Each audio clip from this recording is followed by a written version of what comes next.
Pulivendula జడ్పీటీసీని TDP కైవసం చేసుకుంది. ఉప ఎన్నికలో ఘన విజయం సాధించింది. అది కూడా భారీ మెజారిటీ. 45 ఏళ్ల తర్వాత పులివెందుల గడ్డపై టీడీపీ జెండా ఎగురుతోంది. టీడీపీ అభ్యర్థి లతారెడ్డి భారీ మెజారిటీతో విజయం సాధించారు. అటు వైసీపీ అభ్యర్థి హేమంత్ రెడ్డి డిపాజిటే కోల్పోయారు. మొత్తం 7,814 ఓట్లు పోలవగా టీడీపీ అభ్యర్థి లతారెడ్డికి 6,716 ఓట్లు వచ్చాయి. వైసీపీ అభ్యర్థి హేమంత్ రెడ్డికి కేవలం 683 ఓట్లు మాత్రమే వచ్చాయి. లతారెడ్డి 6,033 ఓట్ల మెజారిటీతో ఘన విజయం సాధించారు. ఇటు కడప ఉర్దూ యూనివర్సిటీ కౌంటింగ్ కేంద్రం వద్ద టీడీపీ శ్రేణులు సంబరాల్లో మునిగిపోయాయి. మంత్రి సవిత, బీజేపీ ఎమ్మెల్యే ఆదినారాయణ రెడ్డి సమక్షంలో టీడీపీ కార్యకర్తలు బాణాసంచా కాల్చారు, మిఠాయిలు కూడా పంచుకున్నారు. ఇక టీడీపీ విజయంపై టీడీపీ శ్రేణులు సంతోషం వ్యక్తం చేస్తున్నాయి. పూర్తిగా ప్రజాస్వామ్య వాతావరణంలో ఎన్నికలు జరిగాయి. అదిగో అలాగే జరిగితే పులివెందులలో ఎప్పుడు విజయం ఇలాగే వస్తుంది.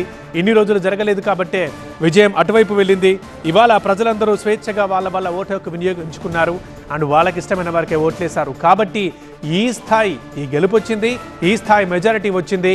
ఇదంతా ప్రజాస్వామ్యబద్ధంగా జరిగింది అని అందుకే ఇవాళ విజయం చూస్తున్నామని టీడీపీ శ్రేణులు చెబుతున్నాయి.